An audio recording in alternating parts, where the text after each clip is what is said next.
Aku dhewe ora musuhan karo Baladewa. Kowe aja sakabehane aku dhewe musuhan karo Baladewa. Saiki ngene wae. Pripun? Aja nganti dadi pasulayan, nggih. Kowe bali. Bali piye? Bali yo. Wis ora ana ojek. Iki adoh iki nggone iki. Kowe bali yo. Terus nek bali Kondo karo bapakmu. bapak kula Semar. Heeh. Kondo karo bapakmu. Bapakmu kok ngilo karo gitoke. Bapakmu kok nyawang karo cengele. Bapakmu ki mengkere gedibar 17 arek nyolong mripat. Mong batur karo bangun kayangan ki. Bapakmu ki sing gablek apa aku tak takon.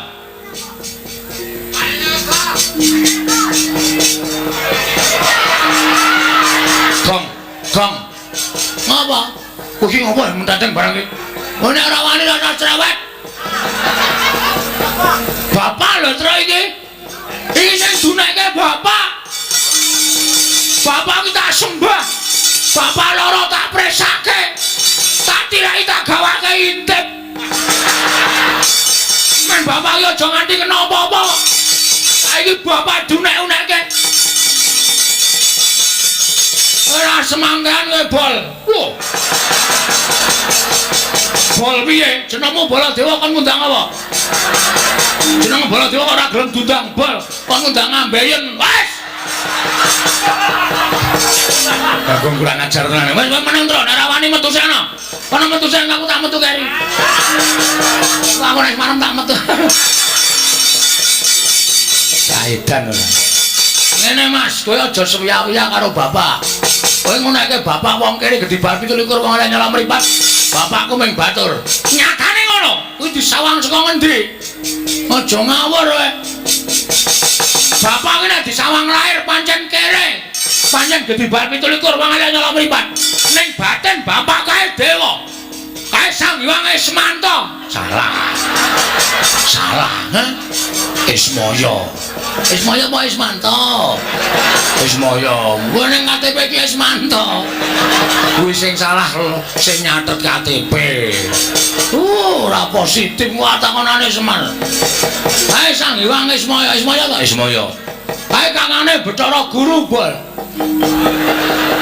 Kowe iki nek piknik pol-pole arep nganggo derajat pangkat, arep kowe pol-pole nganggo kaya ngono kuwi, kowe iki nganggo mekutha, nganggo sandangan sarwa apik pol kowe nek piknik ming nang mall. Aku nek piknik iki pendak minggu nang kayangan. Aku nang omku. Lho. Om sapa? Om Guru.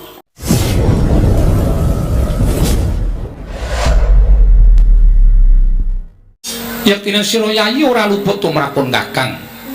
Nanging kabeh para kawula sak negara Ngamarta iki padha mriksa. Ora ana ingkang wajib mbok sembah kejaba mung Sang Ruci Bathara, ya Sang Dewa Ruci. Lah kok kadingaren temen dina iki siadi ngaturke sembah kawan pun Kakang. Mongko aja ta jamak lumaring menungsa, nadyan dewa wae bakal kuwagan sarta ora bakal kuat nampa sembahe Werkudara. Ning kok kadingaren temen dina iki siadi ngaturke sembah. Mengko gek-gek sawise pun Kakang nampa sembahing siadi ana apa-apa ingkang tak sandhang Werkudara. Mula murih slamete pun Kakang ora nampa sembahing siadi nanging genepi tata kramaning kadang reda tumraping kadang karuna. Pangestuning Kresna wae tampan ana. Ora sudi. Kok ora sudi piye? Kowe ora gelem nampa sembahe Werkudara, monggo sembahku tak aturake kanthi lahir batin. Nek sabab apa kanthi mbok perceka kowe ora nampa sembahe Werkudara. Wong tuwa sing ora nampa sembahe karo taruna mengestonono bocah nom pangestumu ora ndayani apa-apa. Mula aku ora sudi nampa pangestune Kresna kakangku. Iki lha dalah. Ngono to Yayi? Yo. Ya wis. Yen ngono ora ketang rada sesak rasaku, rada tida-tida penggaling nata Ndarawati. Sembahe Werkudara tak tampa tumuli pangestuku tampan ana. Kowe nek ngono kapan-kapan tak jumbuhi. Kose to pangestu kok kapan-kapan dijupuk ki piye? Kose to kowe iki jendak tak pikir-pikir sing gawe perkara ki kowe Kresna. Werkudara ngaturke sembah kanthi lahir batin ora tak tampa. Mula ya wis member yen wangsulane Werkudara kaya ngono kuwi. Wis rasan dadak digawe-gawe. Iki mengko ndak malah kriwikan dadi grojokan geguyon dadi tangisan. Sembahe Werkudara tampan ana. Werkudara? Nggih. Sembahmu tak tampa kanthi lahir batin, pangestuku tampan ana. Oh, tak gegem dadekake jimat. Lah, ngono ra wis rampung to. Senane kok tekan ndi-ndi ora? Bule kakangku. Bule kakangku aku ngaturke sembahku katur. Bule kakangku. Wah, bule kakangku. Koko Prabu. Nggih.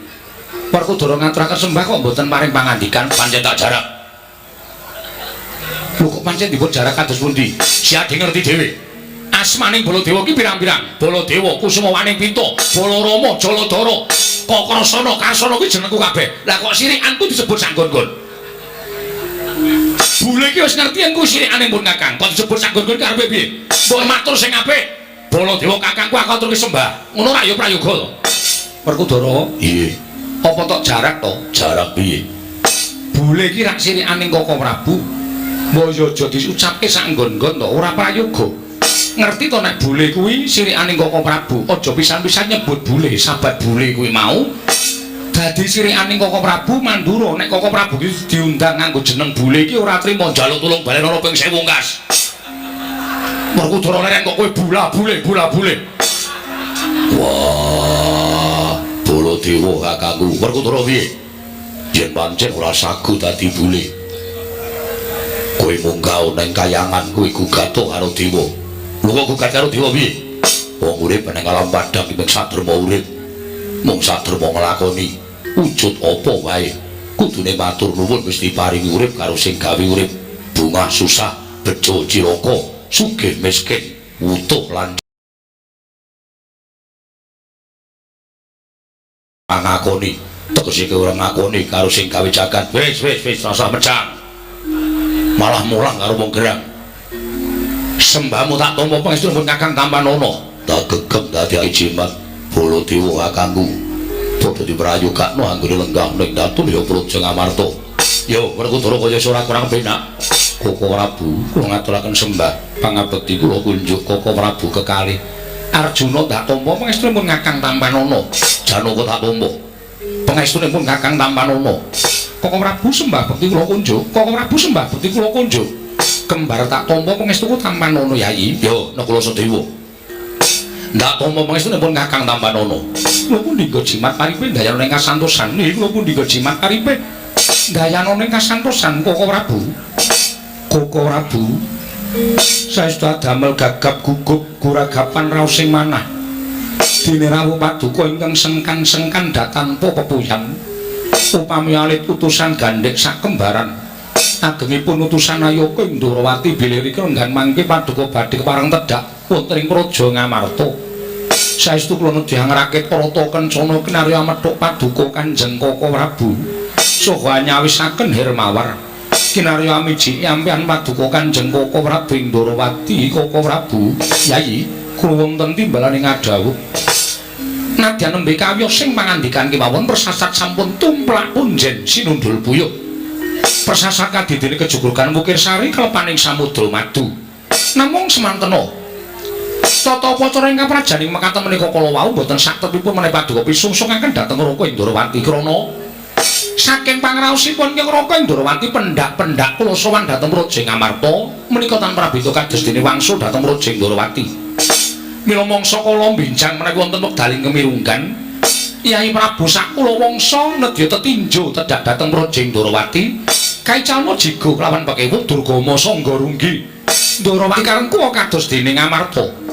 Koko Prabu saestu adamel bumbung raos sing manahipun ingkang ngrayi Ngamarta. Ing mekaten daya-daya kula cumadung dawuh menggah menapa ta wigatosipun dene paduka kepareng rawuh wonten Praja Ngamarta. Menawi kepareng kawedharing kathah tumunten kababarna nanging menawi wadi tumraping para kadang sentana tuwin wadyabala. Koko Prabu monggo kula kanthi manjing sak lebeting kedaton pepanggihan catur netra kelawan ingkang rayi Ngamarta. Koko Prabu, Yayi, malih-malih menapa estunipun sawanipun Raka Indrawati wonten Praja Ngamarta ingkang sepisan tetinjo juwananing kadang-kadang kula para Pandhawa syukur mangayu bagya sekti jumuru dene para Pandhawa tansah kahayoman dening panguwasane dat kang murwendat dene ndungkap ing ngangka kalih. Sawanipun Raka Indrawati dinten sakmangke menika namung wonten suka lilaning penggalih.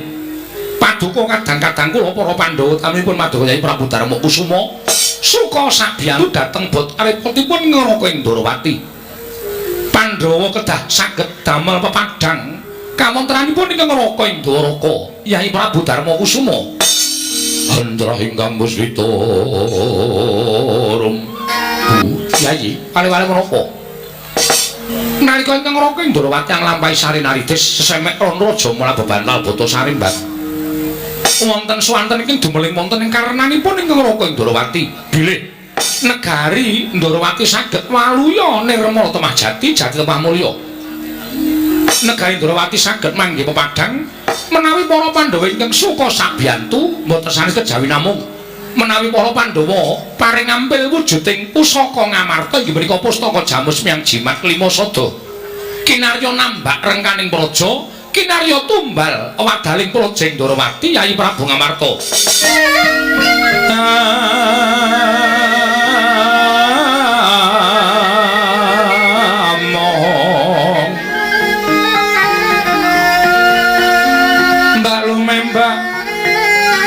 Ombak ing samudra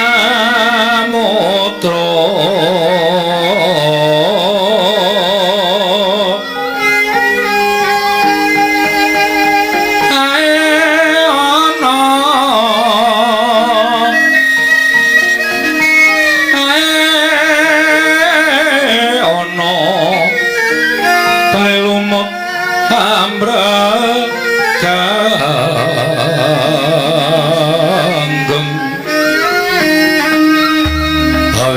denjengan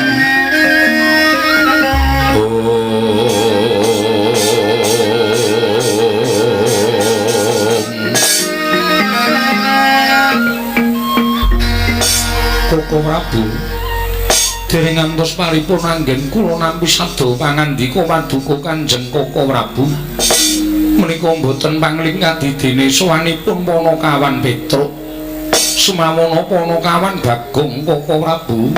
Yai, kula piyambak ugi mangertosi dipun menapak-menapakna Petruk menika tasih Panakawanipun kadang-kadang kula para Pandhawa. Petruk menika tasih abdi Ngamarta.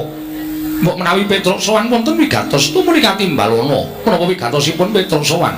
Koko Prabu. Nggih. Panakawan Petruk sowan kaliyan Panakawan Bagong. Lah iya, pun kakang wis ngerti. Nek Petruk wae nadyan wujuding Panakawan ngerti tata krama unggah-ungguh. Piye tata kramane ngadhep marang Narendra? Piye to unggah-ungguhe ngadhep marang Narendra? Kuwi Petruk wis ngerti. Coba to saiki gagasen. Bagong ki laku dodok ya ora, nyembah ya ora, ratu dijak salaman ki anggepe apa? Gong, aku ora iso mong ruwe to. Melu kena ning tata krama. Aku lek ra tata krama nggon endi wis? Ratu kok tak jak salaman. Kok sik to? Saku tak matur ngesani suwun Prabu Darma Kusuma. Matur apa? Sinuwun. Bagong kepiye? Sampeyan gerah penggalih kula jak salaman. Ora Bagong. Lah kuwi do dirungokke. Wong sing dadi ratu tak jak salaman santai wae kok. Wong liya do geger iki ngopo? Wong ya derajate padha. Dheke karo aku ki mung daya. Padha-padha entuk wedang segelas. Kok rame lho, Gong. Sing elekke iki sinuwun Mandura, ora peduli. Aku nang kene iki nang gone juragaku e.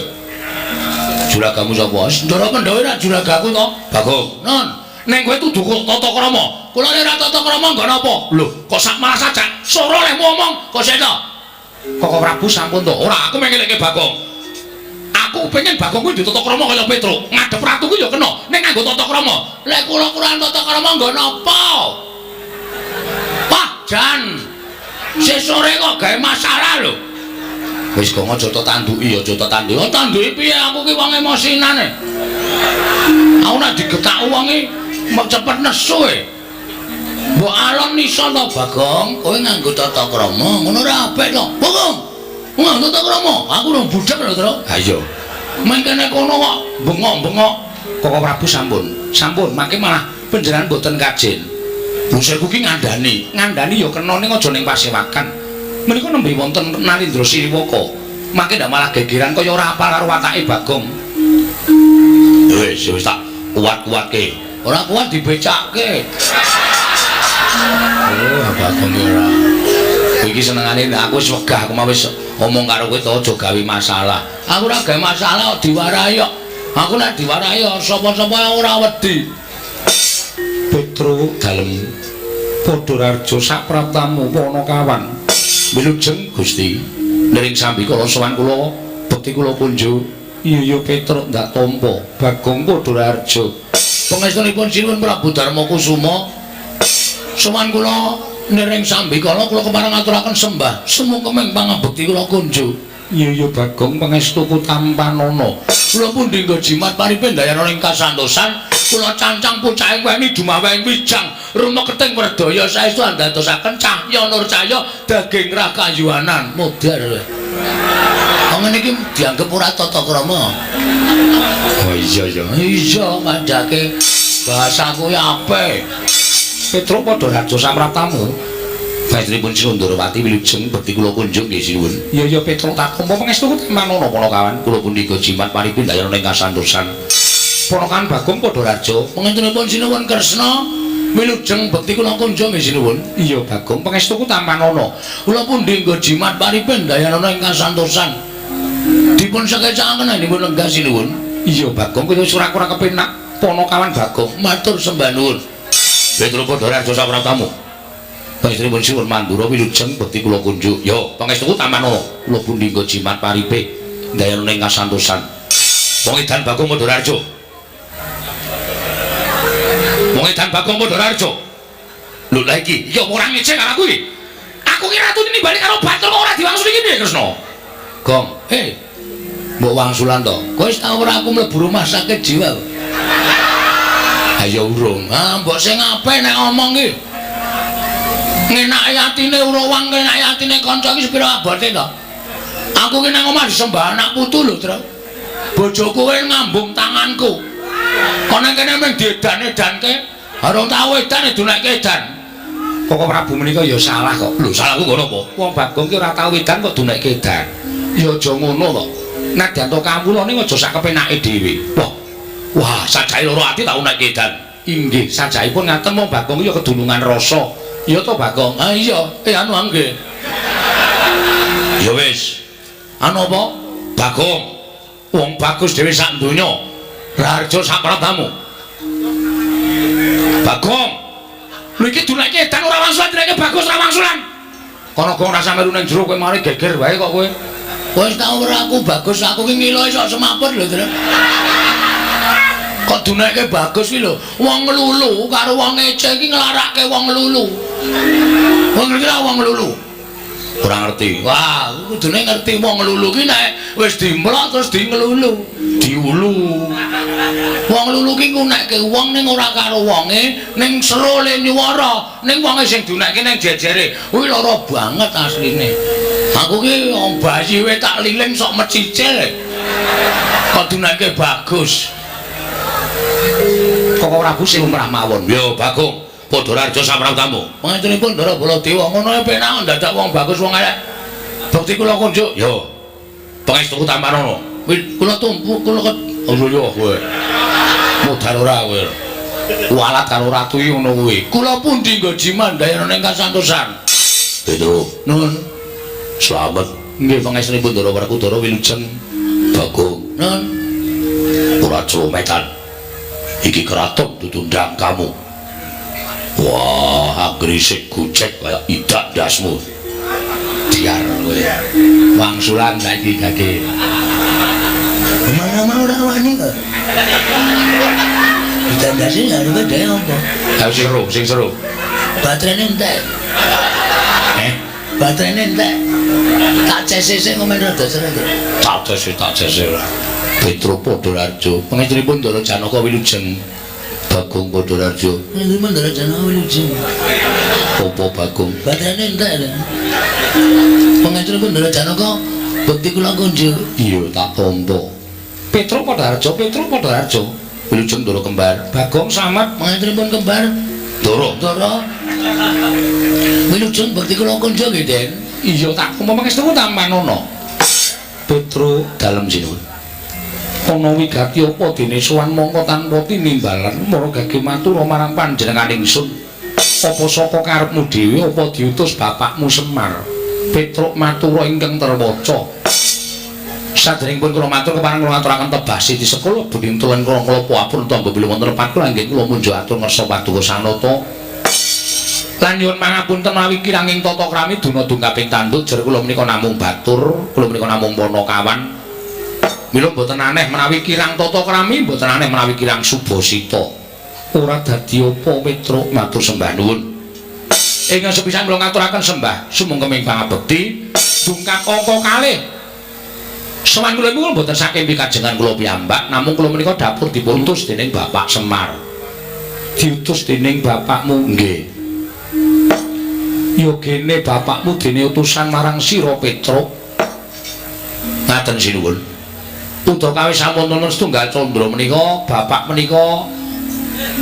kula wis padhake niku kaya wong lara ning ora lara kaya wong masuk angin ning ora masuk angin dan niku dadi bingung raos sing manah kula kali Gareng kali Bagong wong bapak niku ditaosi daharan ora dahar dicaosi undukan ora diunjuk penerawange kaya adoh ning katon suwung penyawange mula kula kuwatir nek nganti eneng apa-apa sing tumanduk dhateng bapak sing kelangan nggih kula Gareng karo Bagong terus kula catelu sowan kersane bapak matur kersanipun bapak Pak eneng apa Pak nek pancen bapak kuwi duwe kepinginan bapak ngendika karo anak-anak bapak ki wis sepuh tur anak-anak wis mentas kabeh sing jeneng wong urip ki cakra manggilingan jaman aku isih cilik Gareng isih cilik Bagong isih cilik mbiyen tok tetah tok dulang tok turuti apa penjaluke anak lah saiki nek anak wis mentas kuwi nek wong tuwa wis tuwa kuwi dadi tanggungane anak penjaluke wong tuwa kuwi dadi tanggungane tanggung jawabe anak-anak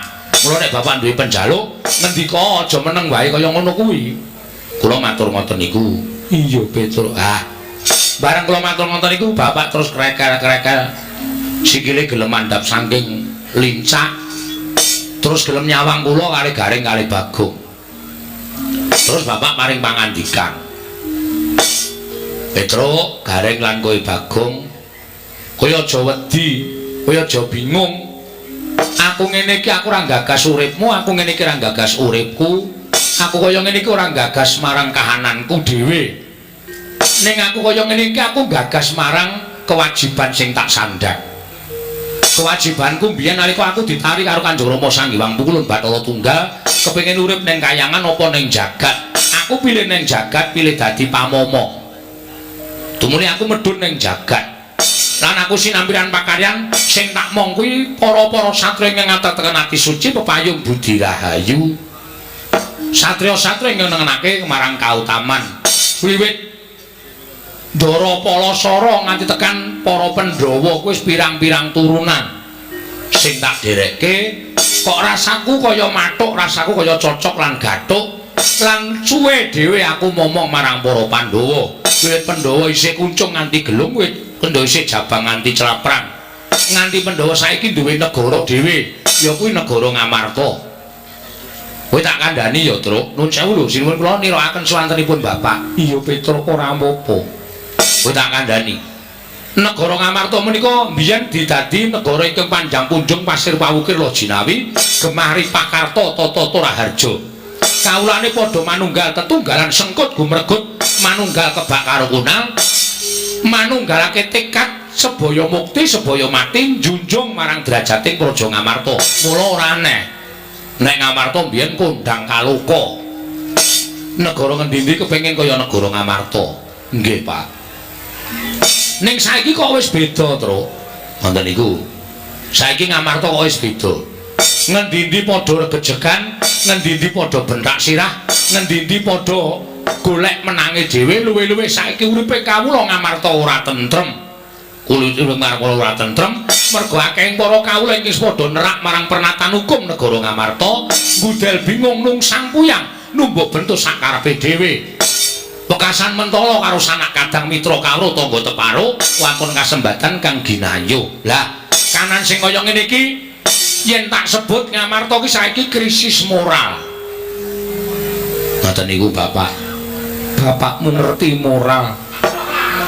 Ngertos niku arepa piyai rasa ora ning mergo Srawung dadi pinter kok. Tumrap kula niku pinter niku ora mergo saka sekolah. Srawung niku nek jembar srawunge ora bedak-bedake niku ya dadi jalaran pinter. Mergo nglumpukke ngelmu saka kanca rowange niku ngoten. Injo Petruk nggih. Lah terus kersane Bapak aku arep dandan-dandan negara Ngamarta.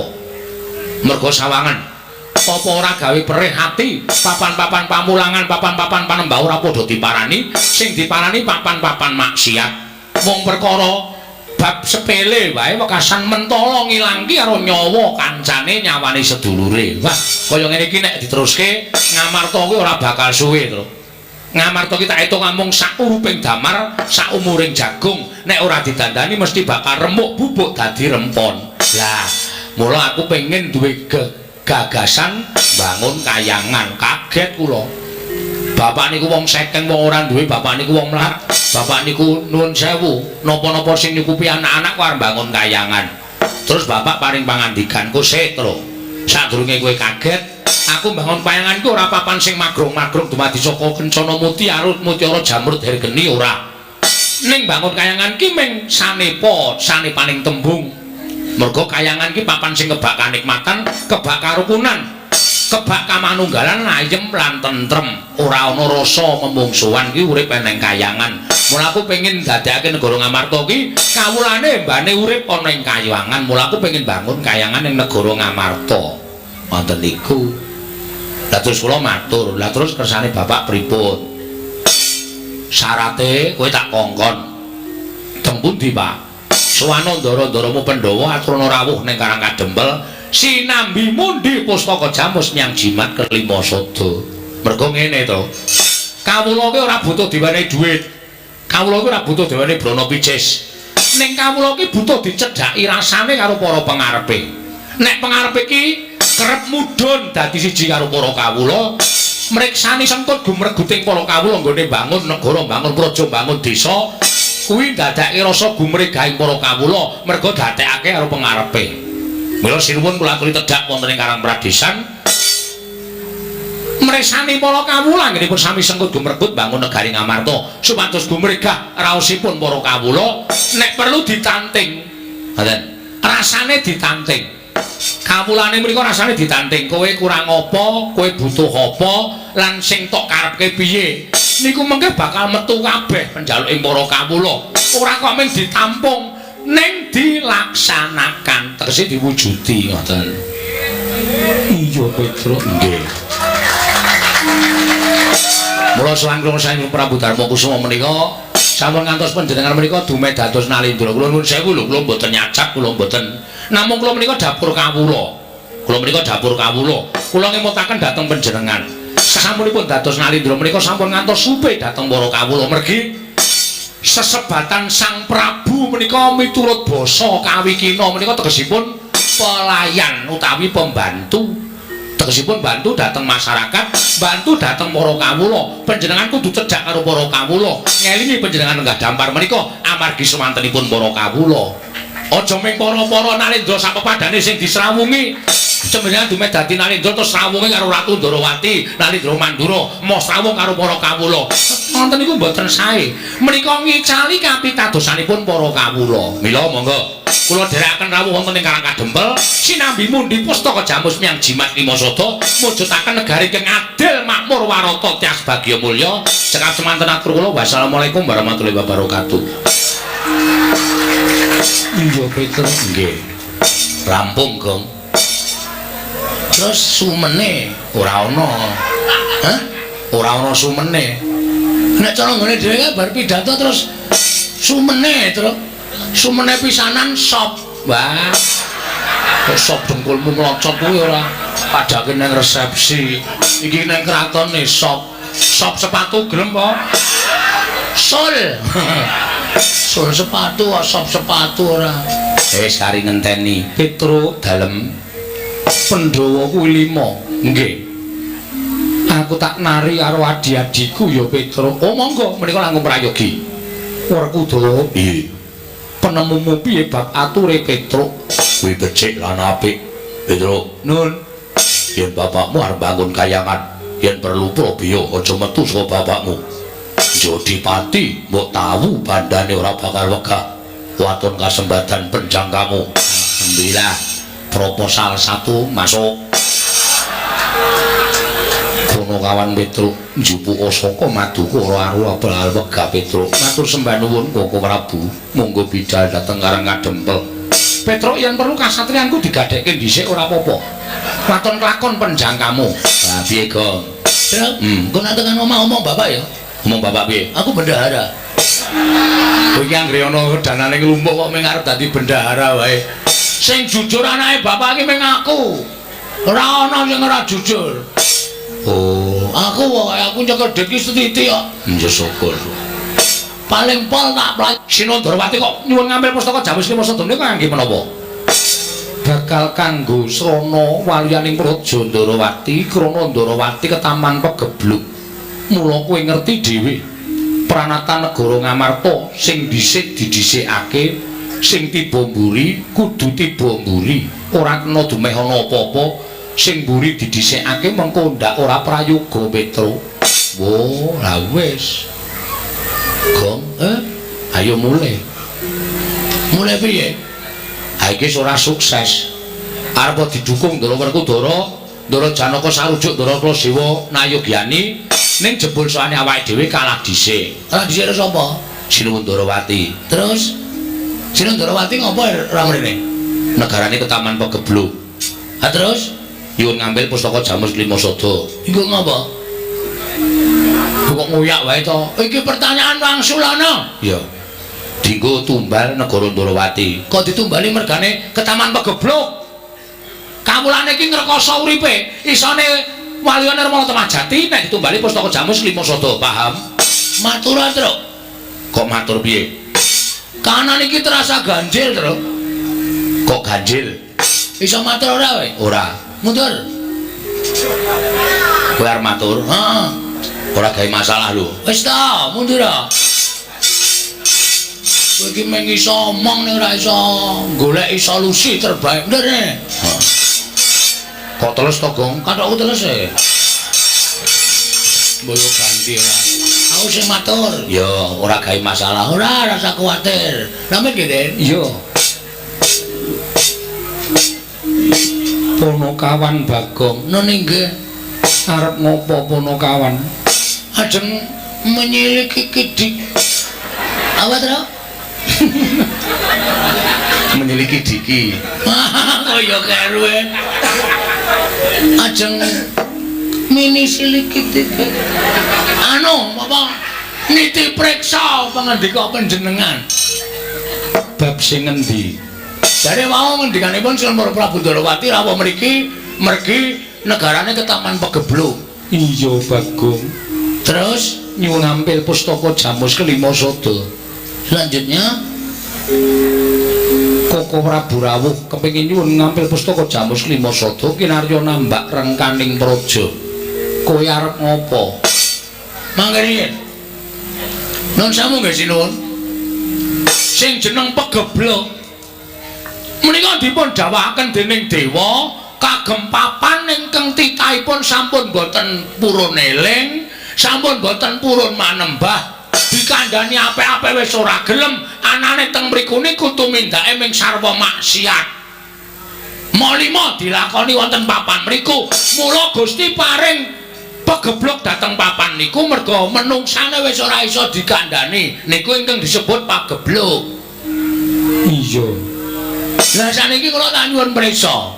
Sinuwun Ndrawati paring dawuh nek negarane ketaman pegebluk. Upama ana pegebluk lho, upama niku sing ketaman negara Ngastina. Merga Ngastina niku nalendrane jahat sak kawulane. Iya. Ning Ngastina sing ratune angkara murka kok tenang-tenang saja. Malah Ndrawati nuwun sewu. Ndrawati niku pepethingane negari. Apa ta sebabe kula matur pepethingane praja? Amargi Ndrawati niku sing lenggah ora ratu biasa. Ning ratu luar biasa. Apa ta sebabnya disebut ratu luar biasa? Mergi Sinuwun Ndrawati menika ketitisan Sang Hyang Wisnu. Sang Hyang Wisnu niku dewa sing tukang nentremke jagat, dewa sing tukang apa Tru? Iya. Areng kabagyan dhateng titahipun. Lah saniki kula tak takon. Ngastina sing dadi ratu wonge jahat ora ketaman pegebluk. Kok Ndarawati sing nalindrane ketitisan dewa kok ketaman pegebluk nika nuwun sewu. Perlu dicek dulu. Ampun ngantos sampean mengke keblithuk. Ampun ngantos sampean mangke keblithuk. Mergo saniki ngaten sinuwun. Nuwun sewu, kedung jero iso dijajaki. Ning atine menungsa sapa sing ngerti? Runtang-runtung saben dina ning mentala nusuk saka mburi niku pirang-pirang. Ya. Mula saniki ampun nganti gegabah. Ampun nganti sembrono. Arep panjenengan nganggep menika Igeng Raka pendak dina kumpul kalian para Pandhawa. Ning sinten ngerti? Ngoten. Atine menungsa niku nek Gusti ngeparengake diwalik saka apik dadi elek, saka elek dadi apik niku mung kantun ngedhepke paningale tok. Cak ngoten niku wis malih atine Sinuwun Ndarawati. Menika ingkang sepisan. Iya, Bagong. Ngampun pindho Foto seru, Gong. ngelil. Kanggo bengok-bengok lara ya wonten. Ayo mau didhawuhi ora gelem kowe. Oh, ya wis apa-apa. Kuat-kuat ya. Ingkang angka loro. Saniki niku akeh sulapan. Saniki niku akeh wong apus-apus. Sandangan Kresna niku teng pundi-pundi saniki nyewake. Mergo saniki akeh reok. Nuwun sewu. Ampun gampang percaya. Mula Nalendra Lenggasini Waka menika aja nggunakake netra lahir tok, ning netra batin digunakake supaya aja gampang diapusi. Lah nek iki Sinuwun Ndarawati sing palsu, nuwun sewu. Pustaka Jamus Lima Sada iso digawa dening Sinuwun Ndarawati, mongko jebule nika panjalmaning mungsuh. Kula nuwun sewu terus sampeyan kelangan Pustaka Jamus Lima Sada. Pusaka Jamus Lima Sada menika mboten namung pusakanipun para Pandhawa, ning nika pusakanipun para kawula sak negari Kamarta. Nek nganti kelangan Pustaka Jamus Lima Sada sing rekoso dudu sampeyan, ning kawula ugi ngrekoso. Ada terus? Menika leres lho kula sing ngomongke. Mula kudu kedah ngatos-atos. Ngaten. Ning nek sampean rawuh karang-karang kadempel niku pusaka ora pisah karo para Pandhawa. Pusaka dadi siji karo para Pandhawa. Pusaka aman, Pandhawa ya aman. Ning sedaya gumantung dhateng panjenengan. Ajeng mamparake Sinuwun Ndarawati ya kena. Ajeng mamparake Petruk kali Bagong ya ora apa-apa. Niku berbawasa wonten asta paduka Gusti kula ingkang Sinuwun Prabu Dasamuka Barapaya. Gong, Dharma Kusuma. Ngoten. Kula ratri menggalih. Mboten pripun-pripun lho niki mengemutaken. Nek nganti niki wong liya telik Mangendrajala mungsuh ingkang marajal saka sela-selane Garu. Sapa sing ajeng cilaka Sinuwun ratri menggalih?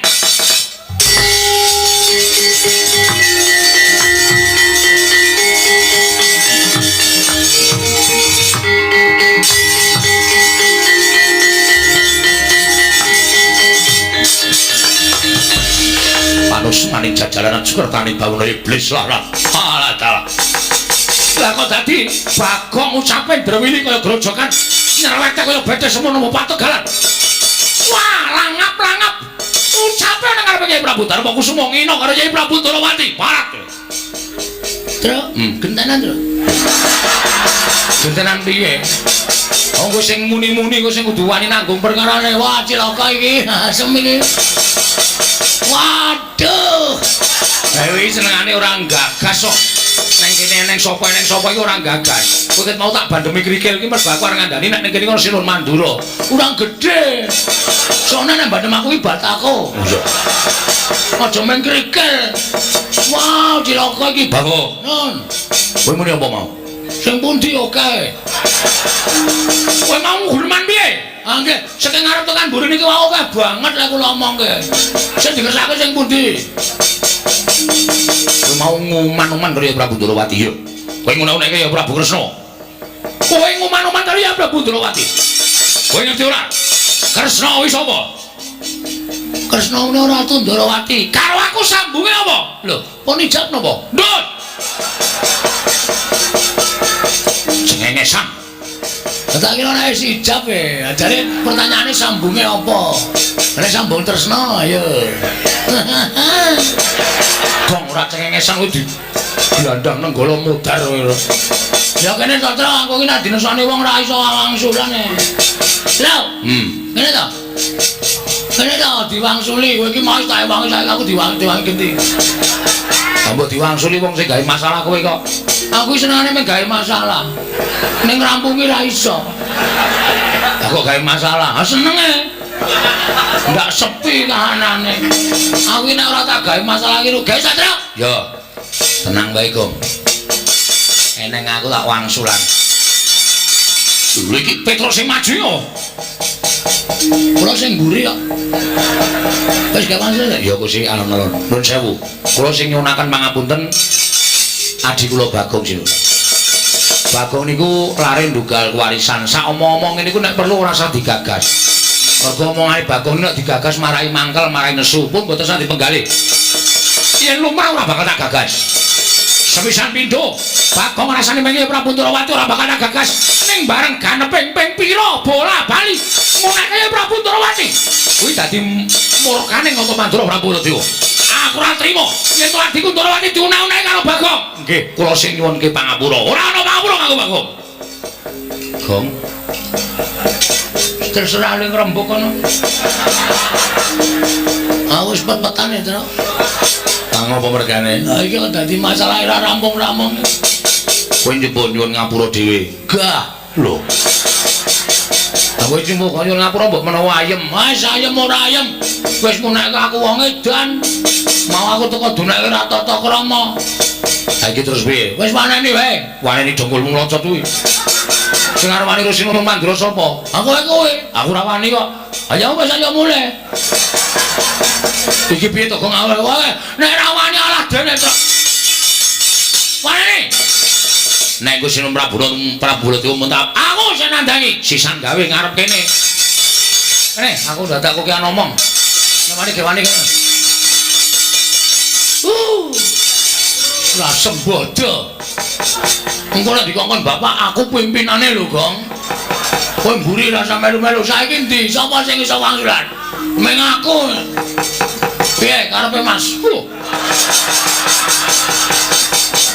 Karepe piye? Lho, sermu iki piye?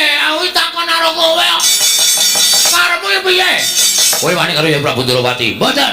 Lah kok kowe ngune-uneke? Kula ora ngune-uneke, meng ngrasani. Ngrasani kok ana wonge. Masalahe nang kene. Ambok lunga sik ora masalah. Wah, Bagong kowe aja kusang-kusang dhewe langsung karo Baladewa. Kowe aja sakabehane aku dhewe masalah karo Baladewa. Saiki ngene wae. Pripun? Aja nganti dadi pasulayan, nggih. Kowe bali. Bali piye? Bali yo. Wis ora ana ojek. Iki adoh iki nggone iki. Kowe bali yo. Terus nek bali Kondo karo bapakmu. bapak kula Semar. Heeh. Kondo karo bapakmu. Bapakmu kok ngilo karo gitoke. Bapakmu kok nyawang karo cengele. Bapakmu ki mengkere gedibar 17 wong arek nyolong mripat. Mong batur karo bangun kayangan ki. Bapakmu ki sing gablek apa aku tak takon.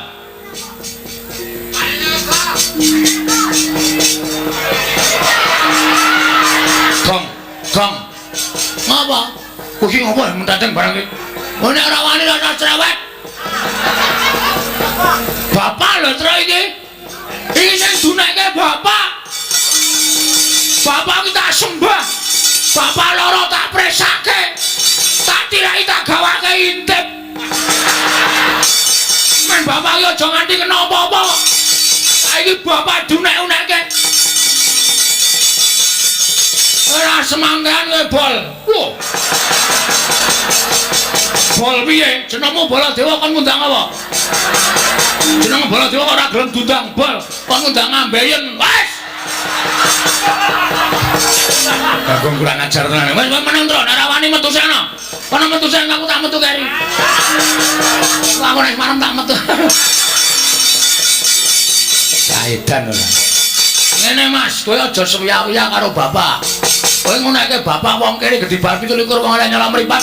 Bapakku mung batur. Nyatane ngono. Kuwi disawang saka ngendi? Aja ngawur kowe. Bapak kene disawang lahir pancen kere. Pancen gedhi bar 17 wong ali nyala mripat. Ning batin bapak kae dewa. Kae Sang Hyang Ismanta. Salah. Salah, ha? Ismaya. Ismaya apa Ismanta?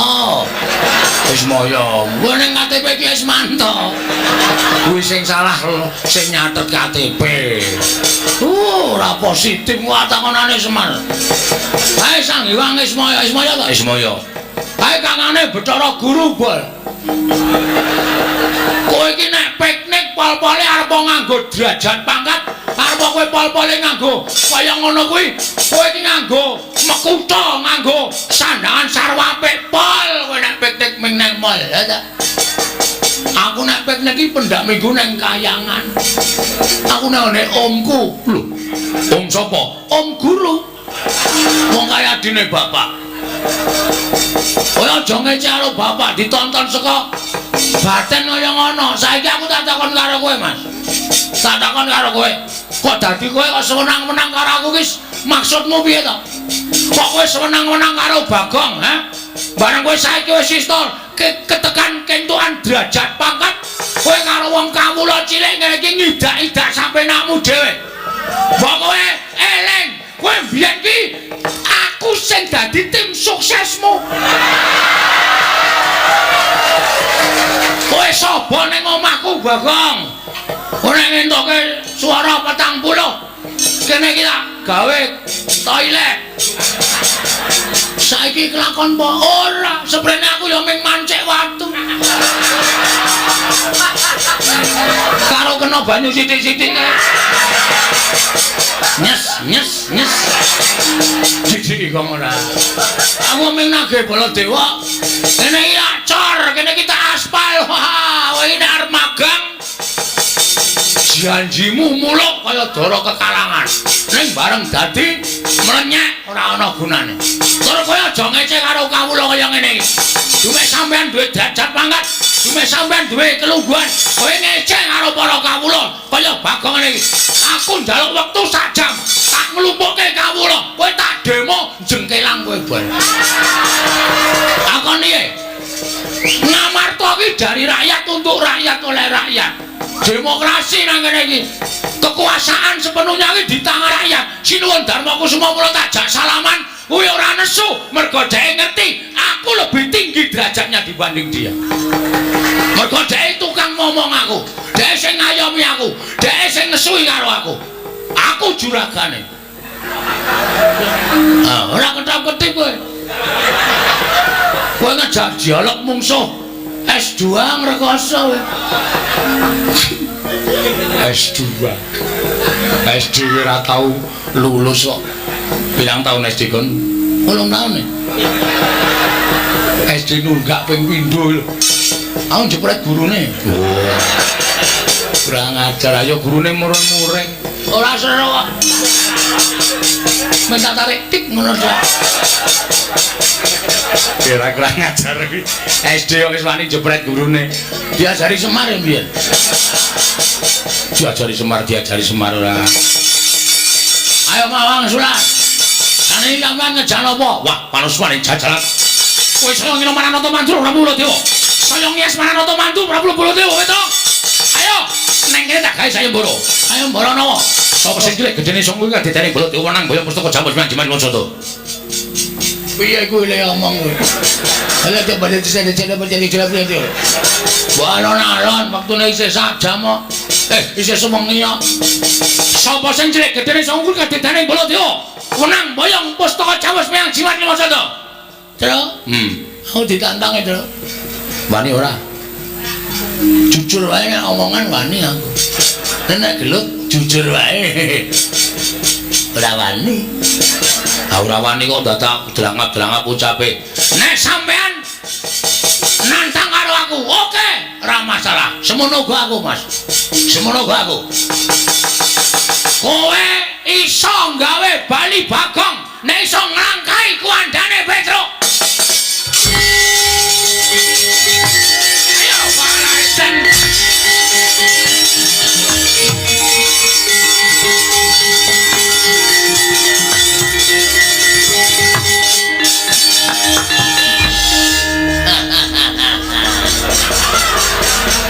mungsuh wong cerdik. Wong edan Bagong.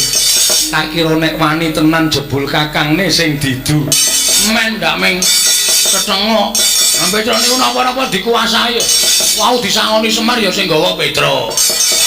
Dhek jajan ya kula ming turan. Ora tak patekke. Ya iya lah saiki karepmu piye? Pokoke sinuwun ajeng maringake sinten kemawon monggo. Ning gandhen iki wis dadi gegeran kaya ngeten. Ngibarate kaya dene kriwikan dadi grojokan. Petro wis entuk mungsuh. Jane sing kula incer dudu Prabu Baladewa. Sing mbok incer sapa? Petro niku kakang kula, Baladewa kakangane Kresna. Kakang mungsuh kakang, adik mungsuh adik. Ha, itu baru jos. Bagong, ora demek-demek arep gelut to demek-demek. lah nek kowe pancen wani karo aku ayo. Nek ndi papane wong neter kabidayan? Lho, sampean krungu lho kula rasane. Lho, krungu wae wong cedhake kaya ngene kok. Oke. Pajake nyepeleke. Koko Prabu kuwi wong getapan, aku kuwi wong sareh. Aku ora tau iso nesu karo para Panakawan. Ning iki kudu nesu. Iki wis gegeran kok. Lah terus Petro mungsuh Prabu Baladewa, sampean kudu mungsuh aku. nek kowe mungsuh aku ora imbang. Wah, aku ditambahi watu. Ora omongan karo kowe kok marahi mangkel to. Mangkane seneng to? Mbok, Ayo. Ada. Ayo to, nek guyu ki rasa larang-larang wong edan. gene guyu. Nek kowe mungsuh aku kowe kalah. Sing kandha sapa? Hah? Lho, aku duwe pusaka. Oh iya ya. Senjata cakra tak tamani senjata cakra mati. Kowe sadurunge namani senjata cakra, Pak Babit nganggo bendho mati. Aku ora iso mati. Weh, sing ngomong sapa? Aku ki ora iso mati. Kok iso? Aku nggawa Sekar Wijaya Kesuma kuwi panguripane wong mati ning durung winanci. Aku nggawa Sekar Wijaya Kesuma dipateni ora iso mati. Oh iya. Terus kowe tak tibani senjata cakra dies. Lo mati. Iya. Terus sampean nggawa Sekar to? Iya, Aku duripke. lho ora. Kok ora duripke? Lho, mungsuh kok kon nguripke iki piye? Mungsuh mati ya wis ora dadak rasa dadak diuripke. Wah, cilaka iki. Lah wis rasa perang. Lah piye sida ora? Ora wae, aku ora iso urip kok. Aku ora dungkuli kembang kowe uripe angel. Arep wis dioyok-oyok ora gelem urip. Wis rasa wae. Malah rugi. Tiwas mungsuhe mempeng kene ra urip wae. Baul. Ora iso ngapa-ngapa bisa. Bagong aja edan, aja kaya bocah cilik. Nuwun sewu sinuwun. Kula nyuwun pamit nggih sinuwun. Arep menyang endi? Ngelekke Petro. Sinuwun mandura menika juragan kula. Menika pepunden kula niki wau jane tak kira gojek jebul tenanan. Kula nyuwun pamit kula tak medal jawi. Ngelekke kalih Petro aja nganti wani karo Sinuwun Prabu Mandura. Iya Bagong aja kaya bocah cilik. Nggih matur sembah Sinuwun Darawati nyuwun pamunten nggih ming gojek. Ora apa-apa Bagong. Aku ngerti watakmu. Nggih. Wis ana ndang metu. Nggih nyuwun pamit nggih. Iya sing ati-ati. Saudaraku dalan nyuwun pamit nggih. Yo sing ati-ati Bagong. Saudara kula nyuwun pamit. Iya Bagong sing ati-ati. Saudara kula Dewa nyuwun pamit nggih, Den. Iya Bagong sing ati-ati. Iya Bagong sing ati-ati. Aku barise ya, Mah. Atur-atur Kamang. Nomor BPA-mu isih sing ngi to? Tasih. Engko tak ping. Iya. Ngoten mawon nggih sinuwun. Iya Bagong. Nggih. Soale Petro niku kandhan-kandhanane angel tenan. Petro niku siji wonge gampang nesu. Mbok bener mbok luput mesti nesu. Ha niku lho kula sing marahi ora jenak nek ngejak Petro nang ndi-ndi. Iki wong jenengan nggih preso piyambak to karo Prabu Baladewa kok wani Petro niki ora jajal. Iya Bagong. Nggih. Mula nek mboten kula elekke ndak ora mendho. Iya. Mergo Petro niku sing diwedeni siji. Sopo? Kula. Iya. Moko nek tak kula kene, "Truk, ora kaya ngono." Mesti mandeg. Iya Bagong. Nggih. Para Iya. pundi Den? Iya sing ati-ati. Pundi to? Iya sing ati-ati. Begitu. Iya sing ati-ati. Barang mamit Iya sing ati-ati, Bagong. tenan winginane niku bojone ora ngerti apa-apa. Cucuk ember kali Petro. Nanti tak eleke ana apa Petro mbok ora anarkis. Niku nembe didelehke embere. Lah kaya ngono kuwi mengko entuk hukum saka Praja Ngamarta, Bagong. Lah nggih nek wonten sing ngono rak malah kewirangan to. Iya. Pun nggih ngoten mawon mung ngabari kok niki wau. Iya. Ampun ngantos enten napa-napa. Iya, Bagong. Sareng pareng-pareng. Gitu. Iya. Pun nggih. Iya. Dara. Iya. Pun nggih. Iya, Bagong, iya. Kapan kae? Kapan? Boten sida, Dik. Nggih, Dik. Tanggane tuku lemari es. Petro nesu. Lemarine dibuang jaba. Jare dikira ngiming-imingi. Wah, jan. Mbok kok Petro sampurae doyan iwak wedhus niku lho. Iya, mbok ya dipenging. Nggih wong kula pengingane sing ngejak jajan kula ya. Oh. Ayo wis. Atene kula ora madang nek menging. Iya, Nggih. Pun ngoten mawon sinuwun. Iya, sing ati-ati. Ana nggih. Iya, sing ati-ati. Pun nggih. Iya, sing ati-ati. Iya, sing ati-ati. Iya, sing ati-ati. Nganti jengkel kula niku karo Petro janjane. Ora janjane kowe iki ngopo? Ora tanggap-tanggap. Oh iya. Wis tak akan dawuh. Wong edan batur kok kaya ngono kae kok ya uripe awet ngono lho. Lah wong ratu kok nek nganti krungu wong pirang-pirang ya isin to Werkudara. Kresna kok utangan Ndakawana kuwi lho. Mongko sing njaluk Bagong ora urus kuwi. Wah, Bagong pancen kaya ngono kae. Iki tumenggung sapa iki? Kae malah isin njaluk tumenggung barang kae. Anu kula menika wis rasa ngaturke jenengmu sapa? Kowe ngerti to aku sapa? Aku abdi kinasih negara Ngamarta. Aku ki wong duwe derajat arepa batur ning aku duwe kedudukan. Nggih. Njaluk sithik. Lho. Namung wonten 50 terus kene 50 ora masalah sing penting namun dadi tumenggung lancar ya. Nggih. Munduraken bijang menapa? Njaluk Werkudara. Oh iya ngestaken dawuh. Wah, gecek diase tenan. Buang perkara. Yayi, wonten paring dawuh. Kilanana kula nyuwun pamit. Amenggak kamurkanipun Koko Prabu Baladewa, Koko Prabu. Ing ngatos-atos mugi-mugi negari Ngamarta mboten wonten lampan menapa-menapa Koko Prabu.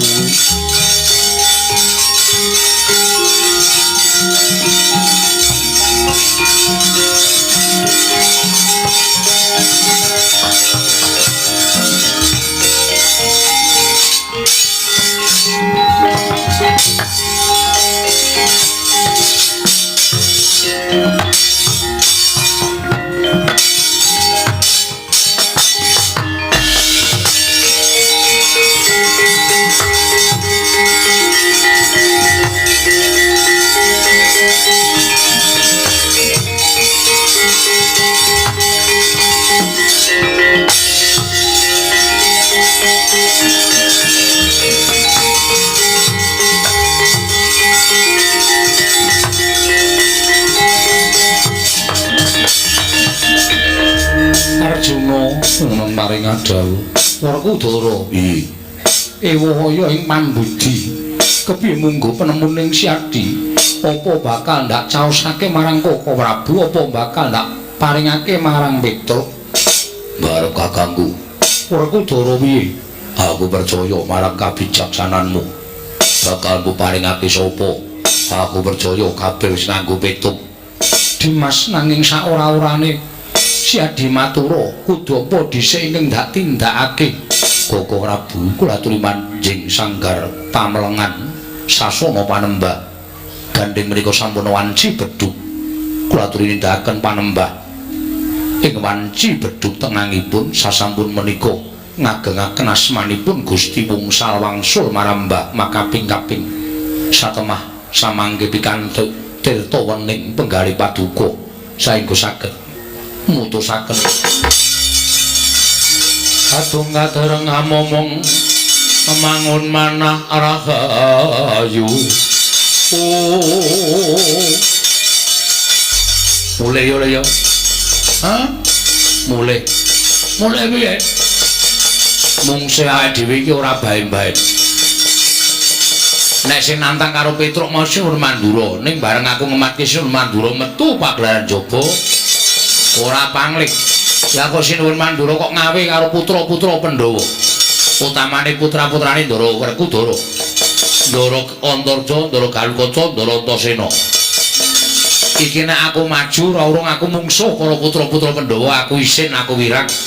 Aku wong tuwa lho, Gong. Nek nganti aku kalah karo para putra Pandhawa, aku isin ning nek aku menang kuwi dianggep wis sak mestine aku menang. Mula ayo bali. Terus nek bali ngrampungi masalah, ha. Ngono wae piye? Terus nek bali perkarane rampung. Kowe bali ora gawe gelo atine bapak. Ngono apa piye to? Ya mesine bapak iso nampa kahanan iki. Bapak nek arep bangun kayangan ki serius lho, Tru. Ora mung gojek ning tenanan. Mula nganti kongkonan kowe karo aku sowane negara Ngamarta, kuwi wigatine supaya apa sing didadi jangka dening bapake kasembadan. Terus saiki aku tak takon karo kowe. Nek kowe mulih, kowe matur karo bapak, "Pak, aku ra iso mboyong Pandhawa, ra iso mboyong Pustaka Jamus Lima Sada." Bapak iki mung meneng wae. Bapak ora protes, ora nyeneni kowe. Malah mesti bapak mung mesem. Ning eseme bapak kowe ora iso ditebak. Iki mesem lara apa mesem bunga kuwi ora ngerti, Tru. Mergo akeh wong nyebutake Semar kae samar. Semar kae guyu durung karuan nek Semar ki bunga, Semar ki nangis durung karuan nek Semar ki sedih. Ngono ya. Ha iya. Bapak men niteni nang ati Petruk anakku lanang dikongkon ora iso ngrampungi karya. Haning sing maju dudu Ndara Baladewa iku. Sapa? Anak-anak Pandhawa. Luwe-luwe ming anak-anak Pandhawa bayi wingi sore kowe mati madya, mati nesta. Mati utama. Matine wong labuh bebener. Labuh bebener, labuh wong tuwa, labuh agama, labuh negara, kuwi mati utama. Kuwi cinadang swarga. Kowe nyawamu metu cul langsung diwenehi kunci swarga karo malaikat. Leboke swarga tanpa mampir ning neraka. Mati utama. Nek mati madya ki Marjandratasena diayomi karo Gusti, kowe menang karo putra Jodipati telu. Lho, ora glelek. Petruk menang karo Gatotkaca. Wah, semebar spiral. Apa? Spiral. Viral kok spiral. Oh, piye ora glelek? Ah ora, Gong. Awar bali wae. Aku ora penak nek musuh anak-anak Pandhawa. Mungsuhku Ndara Baladewa kok aku musuh anak-anak Pandhawa. Wis tenan kowe mulih. Mulya. Aku tak nang kene. Kowe nek mungsuh anak-anak Pandhawa mati tenan. Mati tak wujute. Aku lu wong mati mbangane tekarepe Bapak Wirang. Wirang ki selawase urip ra iso ilang, Tru. Arep diraupi keletan taun, umure wis mundhak. Wirang ku nek dieling-eling utawa kelingan meneh bakal ndek rasa wirang. Modar sisan modar ora ngrasake apa-apa. Ayo wis nek mati yo. Lho, aku tak bali. Aku jenenge ora friend. Ora friend piye? Ora kanca. Aku mati kok ya mati nang kene wong loro. Ngene wae. Supaya kowe ora usah wedi, aku gandeng nek omong ting pletot. Nek omong ora tau bener. Heeh. Engko nek ana anak Pandhawa sing tekan kene, kowe sing ngomongan. Ha terus Nek kandhane ora kena, sing ngantil aku. iki ora cangkeman to, Gong. Ki aku mau nek ming dolanan. Tenan, kok amuke kabeh. Ning sing guneman kowe. Oh iya, manut. Sing guneman aku ngelekke putra Pandhawa. Nek ra gelem, Asik kate. ya. Kowe nek ndi? Aku nang mburimu. Ya. Tak salin sik. Ya. Arep gelut ya training. Oh iya. Kowe edan kowe kok traininge sapa ya? Mbok mau semampir nang dol desa ana tak saut ya, Tru. Ngene iki rak trampel nek keran. Oh iya. Tenan lho. Heeh. Angke Antasena ing minangka dadi putrane Pandhawa. Kowe wani karo Punden Mandura. Petruk mapano tak bondo tangan tak krincung sewu tak leboke pakunjaran. Neng kene marganing patimu Petruk. Kok ayo kok. Sik wetengku lara, Tru. Wetenge lara. Aduh. Kenapa ta iki mau waduh tiwas ganti training barang aku. Waduh, iki piye iki? Iki wis kebaca tak takoni, Jauh omongan sih, Tru. Diulur wektune kok nek mari asik ate, Tru. Oh iya, iya. Ning tenan lho, iki mak krucuk ngono terus. Mbah napa iki, Tru? Waduh, tak jagake. Jagake dengkulmu nak lara wetenge kok dijagake. Nuwun sewu, Den. Perkara kula ajeng mangcekel, perkara kula ajeng mangrangket, monggo. Kula mboten ajeng selak. Ning nuwun sewu. Sampeyan ngadili perkara niku aja ping nampa pelaporaning sepihak. Ning pihak yang kedua kaya kula niku ditampa pelaporane. Kedadiane piye? Kanane piye? Awal mulane piye? Niku panjenengan kudu iso nampa. Nek sampeyan ora iso nampa, napa sing kok klandhake sampeyan ning bela karo Sun Prabu Pandura, sampeyan niku nuwun sewu ora iso ngadili. Kanthi adil lan bebener. Lah perkarane apa? Nah, nek konten niku jenengan kudune adil. Perkarane kula tak ngatur. Kula niku swanten negara Ngamarta dikongkon bapak. Bapak niku pengen bangun kayangan. Bangun kayangan ora bangun papan sing magrong-magrong, ning bangun morale para kawula sak negara Ngamarta supaya uripe pindhane enten kayangan. Kula sowan didhawuhi karo Bapak Petro, syarate Pandhawa rawuh ning Karang Kadempel sinambi mundi pustaka Jamus Miang Jimat Lima Sada. Kula matur nyuwun ngampil ning Sinun Prabu Manu Darmakusuma sing ngendikake pusaka arep digawa ning anu Petro ning Mandharawati. Lho, sebabe napa? Mandharawati ketaman pegebluk. Cep kula meneng boten wangsulan. Ning niki cangkeme niki. Ancol galeng niki. Wah, ngandar-andar sak penake dhewe. Yo nek Kresna tenan, nek Kresna palsu, pun celak sak piturute. Ngandhake nek Ndorowati ora ketaman pegebluk, Ndorowati menika ketenggan dewa. Sing dadi ratu menika titising dewa. Kok ketaman pegebluk niki tumrap Bagong aneh. Terus sakniki niku udung jero iso dijajaki ning atine menungsa sapa sing ngerti. Yo nek Sinuwun Ndorowati tenan, nek dudu omongane Bagong niku lho iki bener. Wah ning Sinuwun Mandura wis kula ora trima. Ha kula nesu. Ha coba sampeyan sakniki nek mlauneke Antasena anake Werkudara. Wong drogak-drogok. Unah-unuh kalor kidul. Ora iso ndodhok, ora iso basa. Piye rasane? Aku nesu. Padha aku, Mas. Aku ya kaya perasaanmu ngono kuwi. Lek kula wani karo Prabu Baladewa niku merga kula mbelani bapak, ora mbelani kawak kula dhewe mboten. Ning kula mbelani Bapak Semar. Oh ngono to. Heeh. Anu iya, anu nggih. Bulane pancen lakoni ngono kuwi. Sing luput dudu kowe, Truk. Sing luput Siwa Mandura. Lah kene panjenengan iso menggalih. Serada penake wetengku, Tru. Mari kok, Mari. Kanggo ngentut matus ilang angine. wis waras. Waras piye sikat saiki? Wis rasa-rasa. Kisah rembug sing apik. Syukur. Aku ya siap kok. Ya wis, pokoke siap terus mergane ora ming iki. Ndoro karo kaca, Ndoro Tarja bakal tekan kene. Heeh, aku siap. Ya. Ngoten niku perkarane. Wah. Ngerti ngono aku ora srengen karo kowe, aku ora getak-getak karo kowe, Petruk. Yen tak pikir luput Siwa Mandura. Ha kene iso menggalih. Malah yen perlu aku ora bisa nyekel karo kowe, ning kowe tak bantu. Carane bantu, lho kok dibantu sebabe sing arep nyekel kowe ora ming aku. Sinten? Kakang karo Kaca, Kakang Antarja ya didhawuhi nyekel kowe. Waduh. Siap lho, Gong. Sik, sirahku migren ya, Tru. Migreno ini pacul sirahmu men mudar sange. Ku anggere ana bahaya kok lara, anggere aman kok tentrem. Nek kon mangan waras, nek kon nyambut gawe masuk angin. Ora, Tru. Cengengesan ora sembotole ganti training barang. Siap wis to, siap aku. Lah terus ning nek Kakang Garwaca tekan kene, nek kowe diajar kowe aja males ya. Lah trek mudar. Oh diajar kok ora males. Mergo nganggono kowe batur, kowe bekti karo Bendara. Ning nek kula dipala ya kula lara. Nek lara tak tambani, nek mati tak uripke. Kowe lha gleleng iki. Ngangge napa? Iki banyu sungut iki tak pres metu banyune iso nambani wong lara nggo uripke wong mati. Wis aja kuwatir, nek kowe lara tak tambani, nek mati tak uripke. Anu wae, Truk, mbane wira-wiri kon netel wae. Sing didadel Sumute kuwi. dadel dengkulmu atos kuwi. Iki ora pasangan. Wah, tak kira nek variasi.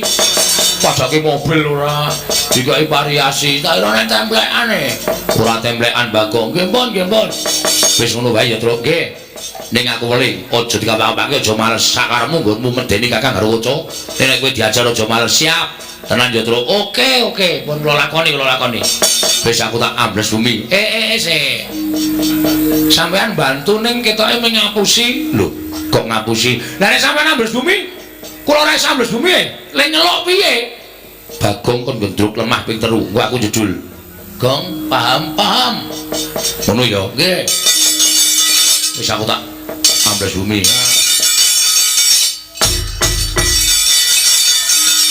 Ngopo? Ming jajal kok, Mas. Wong edian ora. Kaya dijajal ya, Tru. Ha iya. Kok wis dingonok-ngonokke ra metu, ha to? Geton aku. Ha iya. Wis dimeling kon ngonokke ping 3. Dingonokke ping 3 ra metu aja ming kesel tok, ha to? Ha iya dengkulmu amah ora. Teko mriki. Menek ndoro karo kanca ndoro aja tekan kene, tata-tata go. Heeh, pakaryanmu kowe nek kowe dipolok, nek kowe lara ditambani, nek mati dipendhem, diuripke. Wis aku tak nang mburi, aku penonton saiki. Penonton piye engko nek ndoro karo kanca ngantem kowe aja nesu lho kok. Aku ra entuk bales kok. Nek aku diantem kowe aja lara ati, aja males. Ora. Aku tak gedhok lemah ping 3 ndoro sira metu. Ya. Tenan yo Le. Heeh, tak jagani terus, tak jagani. Ya.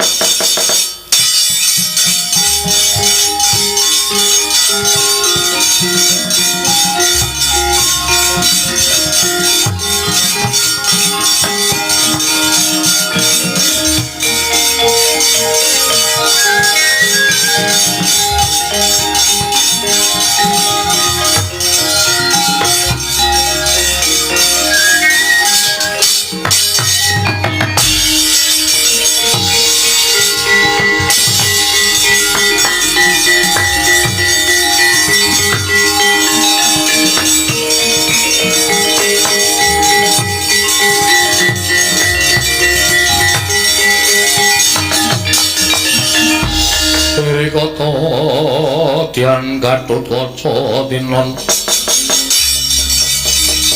mapakarko suta tekapira Kresna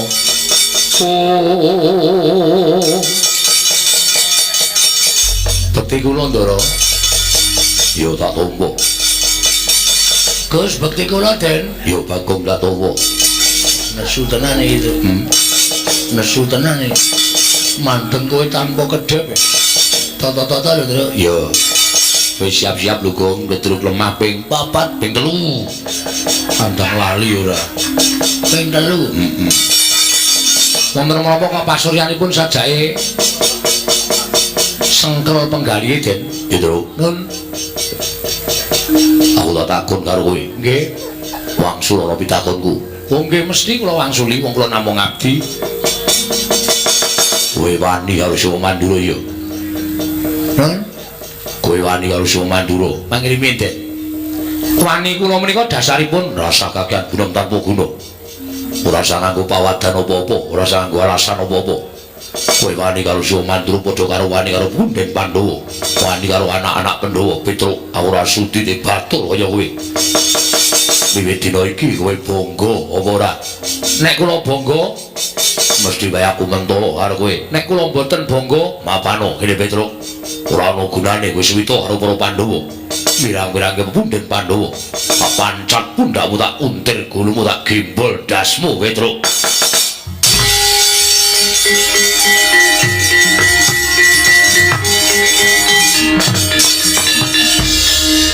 Truk ora wani lho, Truk.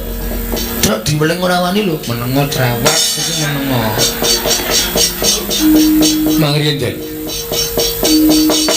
Kula mangun nek napa-napa mboten napa-napa, Den. Kula tampa kanthi ikhlas. Jur kula menika batur. Kula nika pelayan panjenengan. Ning tembung sampeyan sing pungkasan niki wau teng ati kula kok kaya bajra rungit nyocok teng rasa. Petruk, nek kowe bangga mapano pancet pundakmu, tak gembol dasmu. Nun sewu Den, lha niki wong tuwa lho. Lha niki wong tuwa. Sampeyan niku ora asana sakuku irenge umure karo Petruk. Oh sampeyan ngendas-daske kula. Apa wis apik? Apa wis bener menika sipate anak Werkudara? Aku dadi kaya ngene lakonmu. Napa Petruk cewek meneng? Iki kula lara Den. Sampeyan cilik kula itik-itik. Bareng gedhe ora nyono nek arep ngendika kaya ngono. Bapakmu Ndara Werkudara wis satriya. Sis. Kuwi sok gedhe menungsa pinten mawon ning ora tau nyuarani Petruk kaya ngene iki ora tau. Ora tau Ndara Werkudara bapakmu niku nyuarani Petruk.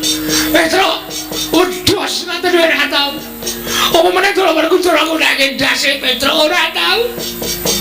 Niku Pandhawa. Mbahmu nek kowe gelem tak critani. Mbahmu niku ratu-ratu ning jagat. Prabu Pandhu niku ora ana ratu sing wani karo sinuwun Prabu Pandhu mboten wonten. Ning karo Petruk tresna. Karo Petruk sayang.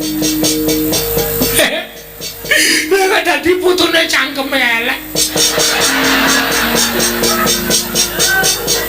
Mau sampean biyen ora ngerti, mau sampean yo isih bocah. Sampean yo isih bayi. Dadi sampean ngunekke kula Petruk tak gembol dasmu. Sampean niku lek nunggoni jaman dijedi teng Kawat Candra di muka sapa? Aku. Nanti sarung kula kobong. Semrene ora tau tok ijo liblas. Niku labet kula karo sampeyan. Dina niki ati kula lara tenan. Monggo nek ajeng Mang Potol sirah kula Mang Potol. Embane kaya dene timun mungsuh duren. Kula timune sampeyan durene kula diglundhungi mesti memek. Mesti modar. Nek apa to gunane Petruk nek pancen ora dinggo karo para putra Pandhawa karo para Pandhawa. Engko Mang Potol. Ndak selak Potol dhewe. Mang Potol. Kula ikhlas ning kene iku. Nek nganti nyawa kula ucul saking Ragos, mapan teng swarga teng mriku ketemu kalih Mbah sampeyan Prabu Pandhu. Lho Petruk kok wis mati. Ampun. Kena ngapa to? Puntek batrene. Sapa sing mateni kowe? Putumu, putuku sapa? Ndara Gatotkaca anake Ndara Werkudara. Salahmu apa? Kula mboten salah, mboten luput.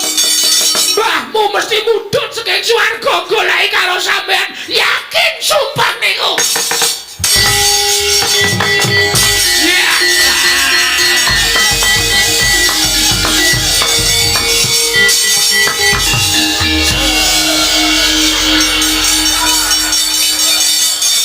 Wong iki nek cerdas ngene iki, Go. Aku jane ya wis ora percaya. Kowe kok iso nangis ki tumbuh pertanyaan dalam hatiku.